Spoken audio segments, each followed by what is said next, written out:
હવે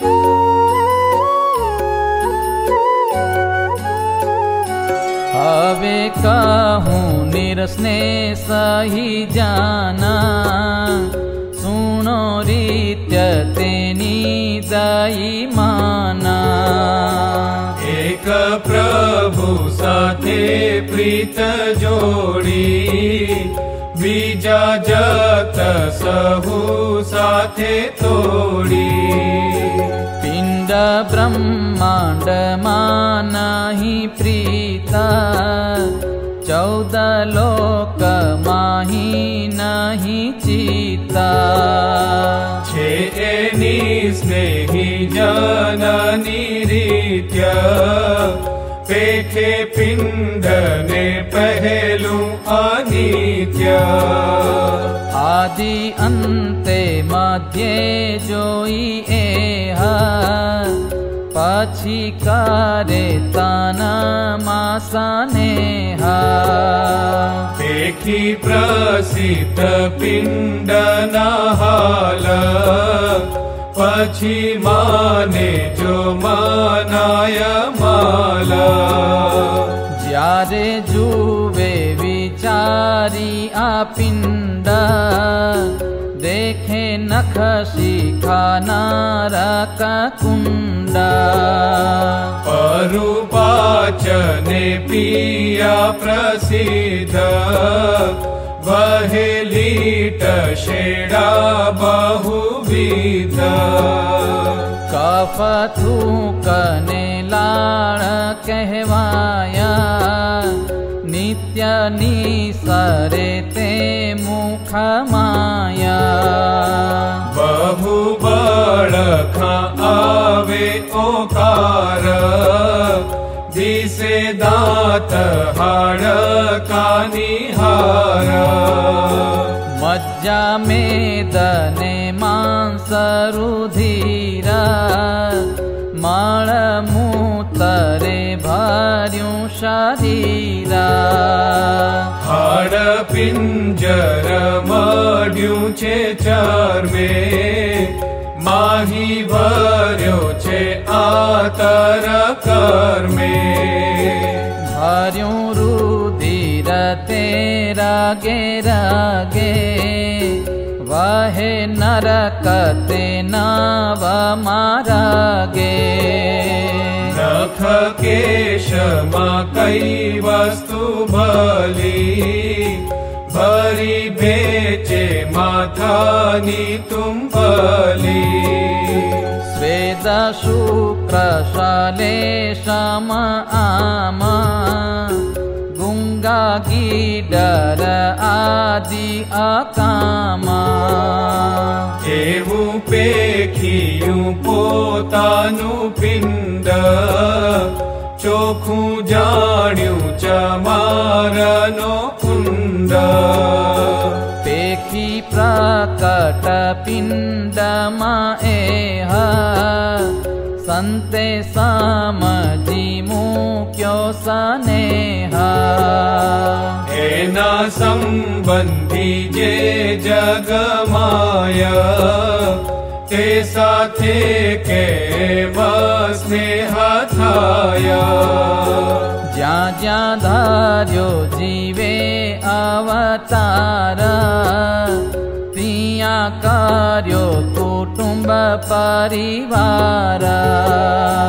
માત તાત ને ભગિની ભાઈ, સુતા સુત ધારા ને વેવાઈ। તેમાં કોણ અધિકાને ઓછે, સમતુલ્ય સગા એ સહુ છે। તેમાં કોણ સાથે પ્રીત જોડે, વળી કિયા સગા સાથે તોડે। લખ 84 કુટુંબ કર્યું, સર્વે સગે આ બ્રહ્માંડ ભર્યું। માટે મેલ્યું એ કુટુંબ જેમાં, संते मेल्યું આ સમજી તેમાં જેમાં ગાયો દ્વિજા ઢેઢવાડે ભૂલે રહ્યો ત્યાં કોઈ દાડે કેહ બ્રાહ્મણ પણાને ભૂલી કેમ ફરે શ્વપચમાં ફૂલી એમાં દેહ ને દેહ સંબંધી તોડી પ્રીત્ય તે શું બહુવિધિ જેણે તોડી છે પિંડ શું પ્રીત તેનું બીજે બેસે કેમ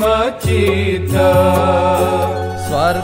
સ્વર્ગલોકના સુખ સાંભળી નથી ઈચ્છતા તે હને વાળી એક બ્રહ્મના દિવસ માયા 14 ઇન્દ્ર આવે વળી જાયા તેની કોરનો ભય નહીં કાંઈ એમાં અંધ ધંધા મદમાઈ જીયા ખાન પાન ને ખુમારી મહામદોન્મત્ત નર નારી જેવો તરુણ તને વેશ્યાવાળો તેવો આહાર નિશાનો અખાડો પુણ્ય કૂટે પડે પાછો તેહ માટે સંત એથી નિરસ્નેહ કોઈ કરી તે શું જાય કૈલાસ તો ત્યાં ભૂત ભૈરવનો વાસ અતિ ક્રોધે ને કરુર અંગે એવા રહે છે શિવને સંગે ભાંગ્ય ધાતુરા અશુદ્ધ આહાર તામો ગુણીને તોરી અપાર એમાં શું સુખ જાણી વસે માટે સંત એથી નિરસ્નેહ બ્રહ્મલોકનું સુખ સાંભળી માન વળગતું નથી ત્યાં વાળી કર્યો કામે જઈ તિયા કળો અજ અંતરે થયો આકળો વળી જંઘથી જાયા અદેવા યક્ષ રક્ષ થયા તત ખેવા તે તો લેવાતા ક્યાં અજલાજ બીજા દ્રોડ્યા છે ખાવાને કાજ જોઈ એવું વિકળ લોક એહ સંતે ન કર્યો સામજી સ્નેહ હશે સુખ ટળી જાય તેહ માટે સંત એથી નિરસ્નેહ એમાં પેખિયું પિંડ બ્રહ્માંડ માટી જાય દીઠી એવી માંડ્યા જાશે યત કિંચિત છે જેહ માટે સંત એથી નિરસ્નેહ સ્વર્ગ મૃત્યુને પાતાળ માયા રહેવા જેવી વસ્તુ નથી ક્યાંય રહે નહીં જે દેખાય દેહ माटे संत एथी निरस्नेह स्थावर जंगम जे जे कहेवाया सर्वे छे काळना मुख माया शू समजीने करे स्नेह माटे संत एथी निरस्नेह एम वात करे सहु संता तमे सांभळजो गुणवंता जिया लगी मनाय हूँ देह तिया लगी नहीं निरस्नेह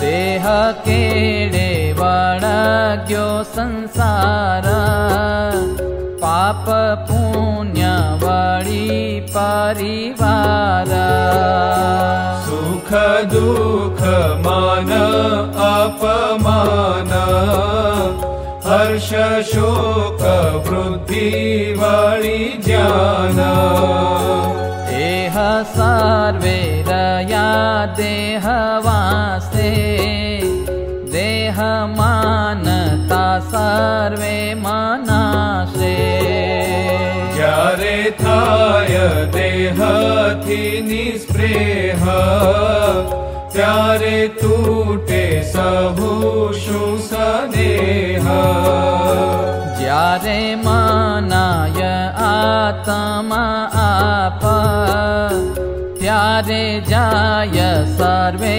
संताप आत्मरूप मनाय आपणु त्यारे नर पामे निस्नेही पणु आत्माने कोण मात तात आत्माने कोण नात जाता कुळ कुटुंब जे परिवार आत्माने नहीं सुत नार्य आत्माने नहीं आप पर शत्रु मित्र ने नहीं आवारा आत्माने नहीं धरा धाम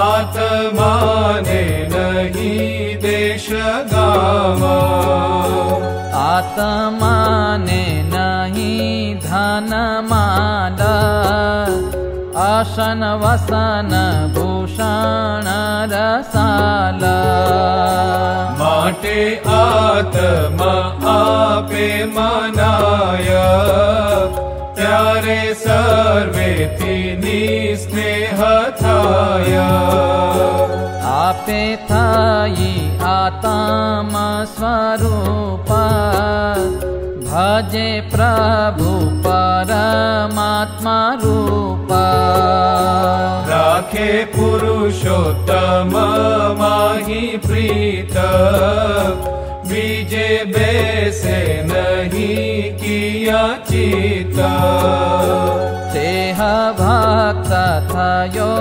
एकांतिका जेना अंतरमा हरि एका एम समझिया जन जेह थया निरविघ्न निरस्नेह एम समझ्या विना जेह जाना ते निरस्नेही नहीं निर्विघाना बीजी रीते थाय निरस्नेह तेने क्याक बंधाय स्नेह देह रूप थई करे त्याग तेनो टके नहीं वैराग्य देह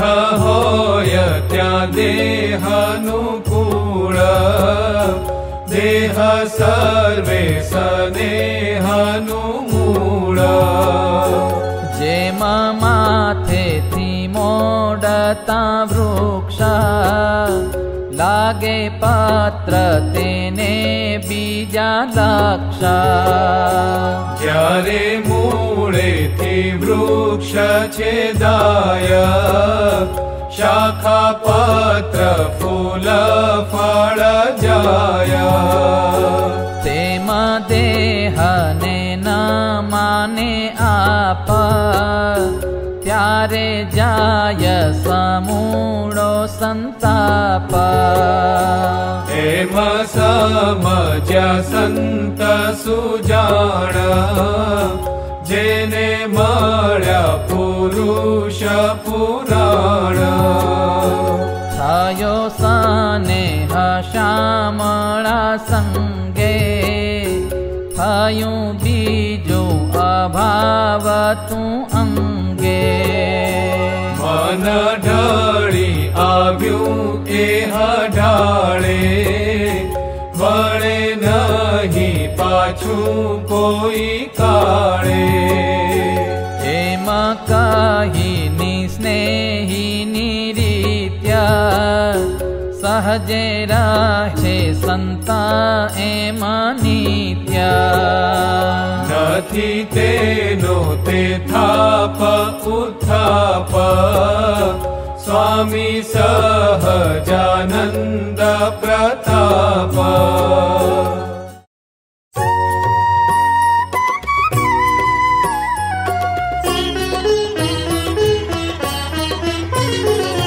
सुंदर रीत्या ए संतनी एम रहे ते निरस्नेहा पिंड ब्रह्मांड पदारथे केदी करे नहीं स्नेहा काम लोभाने स्वाद स्नेह जीती बैठा ते जाना मानत ज्यूं जे मुनिए कहूँ सांभळजो सहु जाना मानत ज्यूं जे मुनिए कहूँ सांभळजो सहु जाना।